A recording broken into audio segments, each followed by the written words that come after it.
L'informatique, celle qui fait tourner nos téléphones, nos ordinateurs, absolument tout, eh bien, elle est sur le point de vivre un bouleversement majeur. On va décortiquer ensemble cette technologie quantique qui s'apprête non seulement à façonner notre avenir numérique, mais aussi à résoudre une crise qui nous pend au nez. Pour bien comprendre l'urgence, commençons par un chiffre, un seul, qui fait un peu peur, 20%. Si rien ne change, d'ici 10 ans à peine, le monde du numérique pourrait engloutir un cinquième de toute l'électricité produite sur la planète. C'est colossal. Et pour être clair, c'est tout simplement intenable.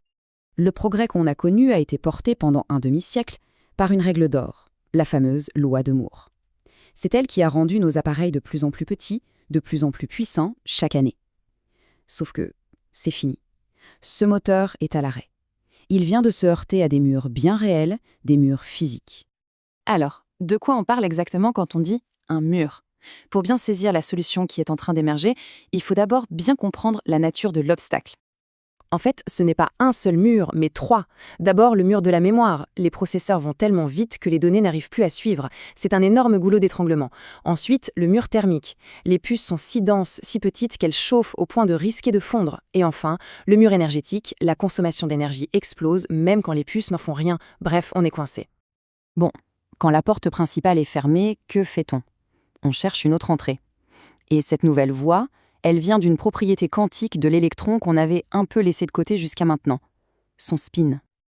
Alors pour faire simple, chaque électron se comporte comme un tout petit aimant.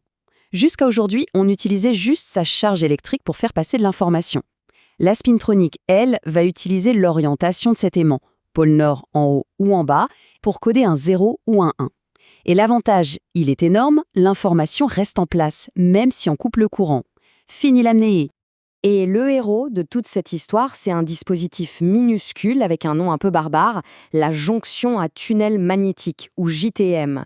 C'est en quelque sorte l'interrupteur de base de ce nouveau monde. Voilà à quoi ça ressemble. C'est une sorte de sandwich microscopique. Il y a une couche magnétique dont l'orientation est fixe, bloquée, et une autre couche juste à côté qui est libre de pivoter. Quand leurs aimantations sont parallèles, le courant passe très bien, c'est un état 0. Mais quand elles sont opposées, la résistance grimpe en flèche, c'est un état 1. Le tout est basé sur le magnétisme, pas sur un flux continu d'électricité. C'est là toute la magie. Alors, la première version de cette technologie avait un petit défaut.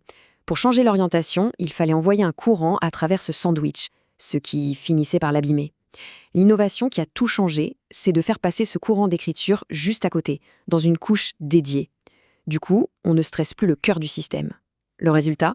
Une endurance qui devient quasi infinie. Et là, ça change tout. Et attention, on ne parle pas d'un truc de laboratoire pour dans 20 ans, non.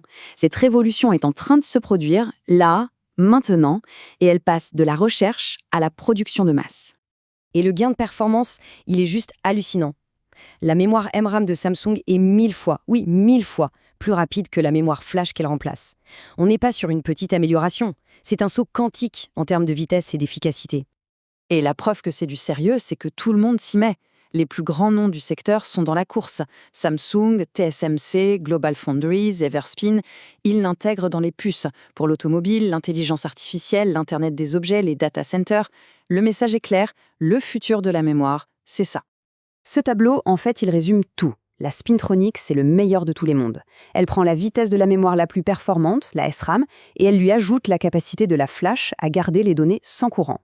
Le tout avec une consommation en veille qui est quasiment nulle. C'est la mémoire parfaite en quelque sorte. Mais attention, remplacer la mémoire, ce n'est que la première étape. Ce n'est que le début de l'histoire. Le plus faux, c'est ce qui vient après. La physique du spin va nous permettre de repenser le calcul lui-même. Et pour ça, il y a une histoire assez ironique. Pendant des décennies, des scientifiques ont étudié des matériaux magnétiques dont les champs s'annulaient parfaitement entre eux. Le résultat ? Zéro champ magnétique externe.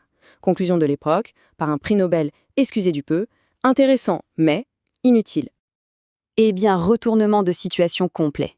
Ce truc jugé inutile est en fait la clé pour atteindre des vitesses de calcul en térahertz, c'est-à-dire 1000 fois plus rapides que nos processeurs actuels en gigahertz, des vitesses qu'on pensait tout simplement hors de portée. On a même récemment confirmé une toute nouvelle classe de magnétisme, l'altermagnétisme.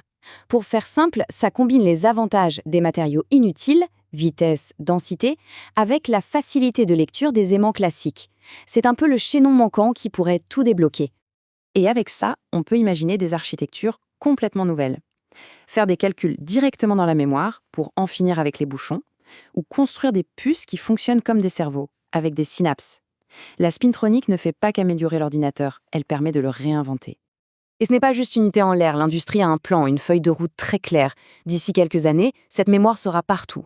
Ensuite, elle remplacera les mémoires les plus rapides et les plus gourmandes de nos processeurs. Et après 2035, on entrera dans une nouvelle ère, avec des processeurs basés sur ces nouveaux concepts. Et en boucle la boucle, en revenant au problème de départ, l'énergie. L'impact est juste énorme. Rien qu'en remplaçant la mémoire cache d'un processeur, on pourrait réduire sa consommation d'énergie au repos de plus de 60%. Ce n'est pas une optimisation, c'est une révolution énergétique. Tout ça nous amène à un concept génial, l'informatique normalement éteinte. Imaginez des appareils qui ne consomment absolument rien en veille, zéro, mais qui sont prêts à démarrer instantanément, à la milliseconde où on en a besoin.